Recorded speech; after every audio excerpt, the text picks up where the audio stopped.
I just bought this new rifle. I'm going to be mounting the scope, so I figured I might as well hit the record button and do a tutorial of how I mount scopes when I get a new gun. I used to work at a second-hand store that sold new and used guns and scopes and mounting systems as well. That gave me a lot of experience in mounting different scopes on different types of rifles, and so I have always mounted my own scope. So I figured I might as well bring you along as I mount the scope to this new rifle. So the rifle itself, it's a Browning X-Bolt Speed, suppressor ready. It's a 308 Winchester. It's got an 18-inch threaded barrel. It's got a Cerakote finish. It's got the composite camouflage stock. The scope that I bought for it is a Leupold. It's a VX3 HD, and it's a 2.5 to 8 by 36. It's a pretty nice little scope. It's lightweight. This is not going to be like an extreme long-range gun for me, so I think an 8 power max is going to work just fine. But what I really like about this scope is being able to hunt with it on 2.5 power. I live in Western Oregon. Some of the hunting I do is for black-tailed deer, and oftentimes a deer can only be, let's say, 30 or 40 yards from you, so you don't really need a lot of magnification.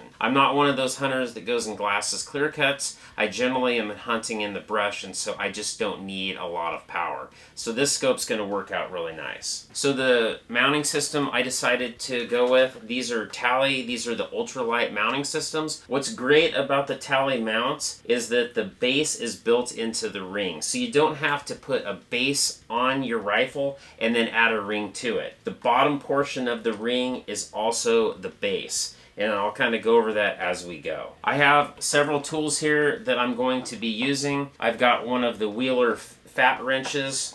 It's a torque wrench. I've got a Wheeler Reticle leveling kit. This is new to me. It's going to be the first time that I use this, but these are actually pretty well made, and I'm looking forward to that. I've got some Loctite blue. It's the 242, which is recommended, so I'm going to be using that on the bases. It's really nice to have some sort of a vise. This isn't obviously the best vise in the world, but it's going to work just fine. I've used it to mount several different rifle scopes, but it actually has a locking lever here that I can get it kind of tight. So the first thing I'm going to do is I'm just going to clean the top of the receiver. It's just got just a little bit of packing oil on it, so I'm just going to make sure that I get as much of that off as possible. So I've already cleaned the barrel so that when I go out to shoot it for the first time, I don't have to clean it. I looked up on Browning's website, and they recommend 18 inch-pounds. We're going to start out by taking the rings. One of them has an R on it, one of them has an F. So the front has a little bit more of a curvature to it, and the back, the R is a little bit flatter. So we're going to want to have those on there like that. And what you want to do is you're going to want to have your bolt in, and you're just going to want to make sure the clearances. So I just want to make sure that my bolt can clear. And these X-bolts don't have very far of a throw, so I mean that gives lots of space. So I can go ahead and take that out. So now that I verified that the scope will clear the bolt, I'm going to go ahead and take that out, set that aside right now. So I'm going to put just a little tiny bit of Loctite on my screw. I'm going to just take it off of here.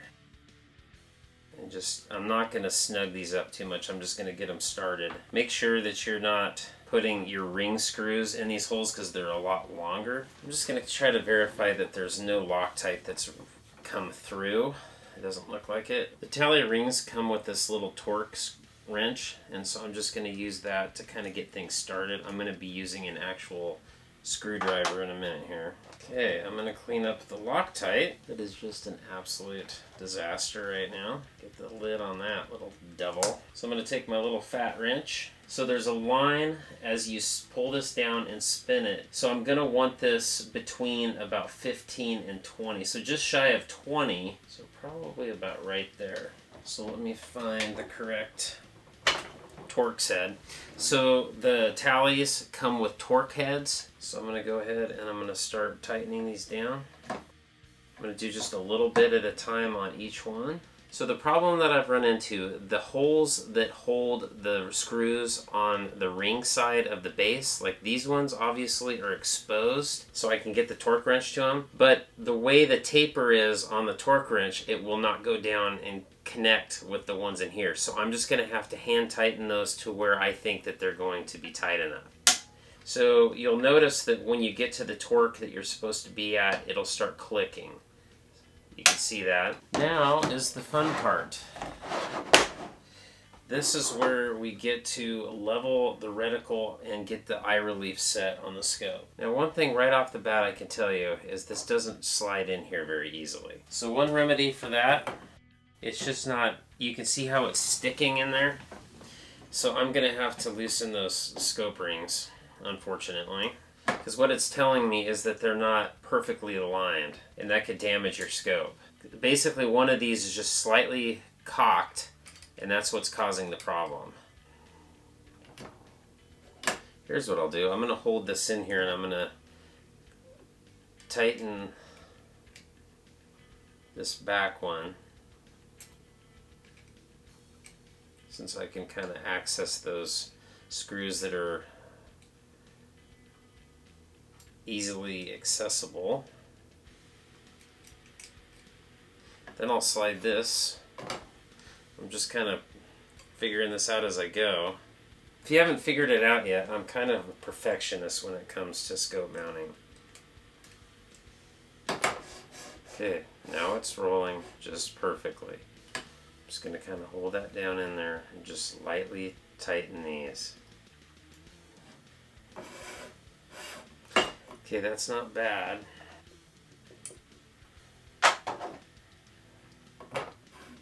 Okay, it's good so far, so let's go ahead and torque this back down.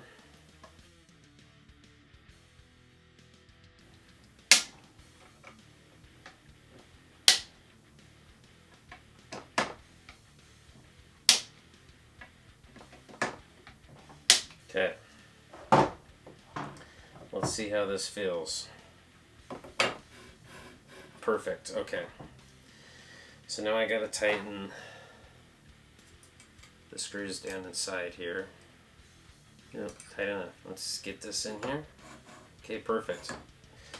So the next thing we got to do is get this wheeler leveler, and how they explain to do this. So the theory is you get this level to where it's level, then you put this on the barrel and get it level, and then you can remove this, get the scope on there, and then you can put this on the turret. Now some people say that that turret would not be perfectly level. I disagree. At least Leupold scopes, they're pretty precise, and it's always worked really well for me. But you can also do a plumb bob level as well, just to check everything. So I'm going to get this on here. So the nice thing about this little device is it actually has rubber, so it's not going to screw up the finish on your rifle. So I'm basically keeping this level while I'm micro adjusting the bubble on this one. Perfect, right there. Okay, so now I can get rid of that one. Put my scope on. Now to set eye relief, what you want to do is you want to take your rifle and you want to put it up with your eyes closed, like you're shouldering your rifle to shoot. And you're going to want to pull that until you have a complete field of view. Boy, that doesn't give me a lot of play, does it? So let's go ahead and put it on the top power. Let's see what that looks like. Shoulder it. Alright, looks good. So basically I'm going to have to mount it just about as far back as it'll go. Okay. Now I'm going to put this on top of the turret, and I'm just going to turn that.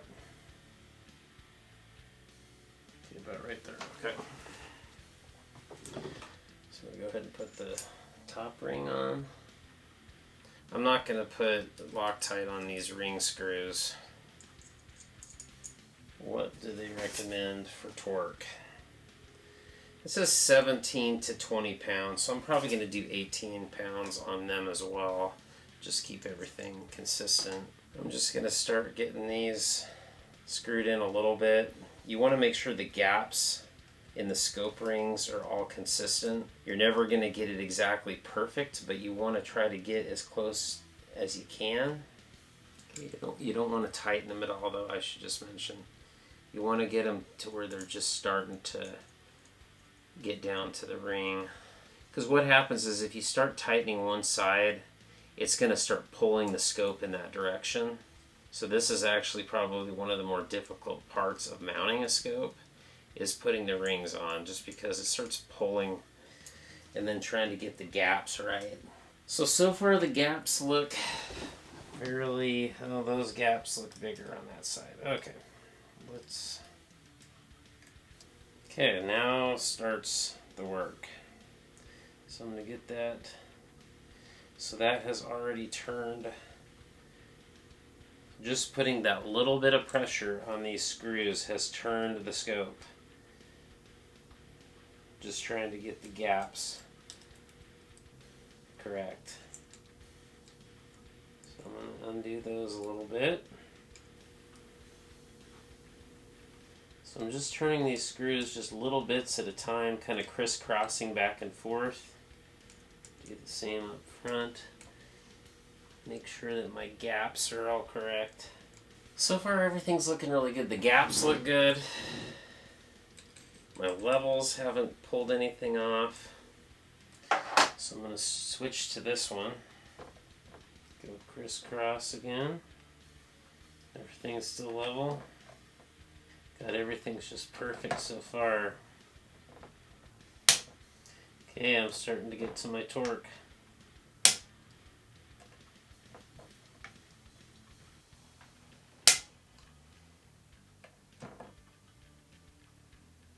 Still all centered.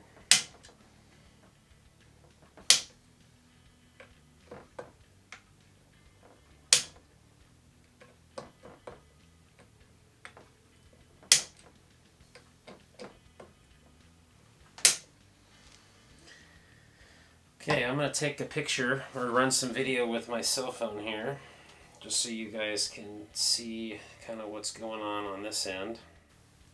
So you can see I have this mounted on the turret to where that is right in the center of that, and meanwhile this is also right in the center as well.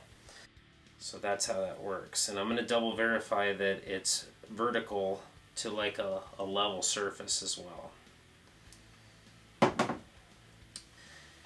Okay, so I can now remove this. This is pretty slick, actually. I used to use one that just had two pieces. One of them you'd have to put like on a flat surface, and then you'd have to put one on another flat surface, but it never seemed to work super well. So there you have it. So I'm going to put my bolt in and just verify that everything works. So that clears that nice and easily.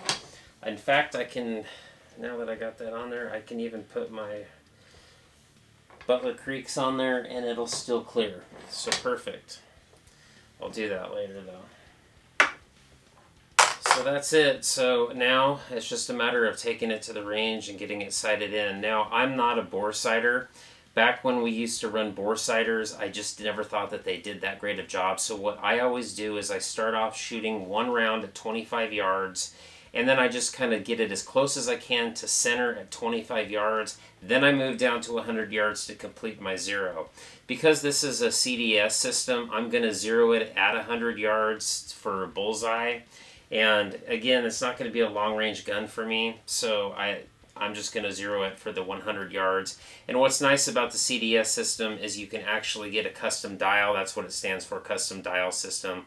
So whatever cartridge I decide to go with this particular gun, I can send those specs to Leupold and they will actually make me a custom dial to where, let's say that if I see an animal, it's 200 yards, I can click this over to the 2, which is 200, and just take the shot, point of aim, point of impact. So hopefully the video was helpful. If it was, give me a thumbs up. That helps me out on YouTube, and consider subscribing.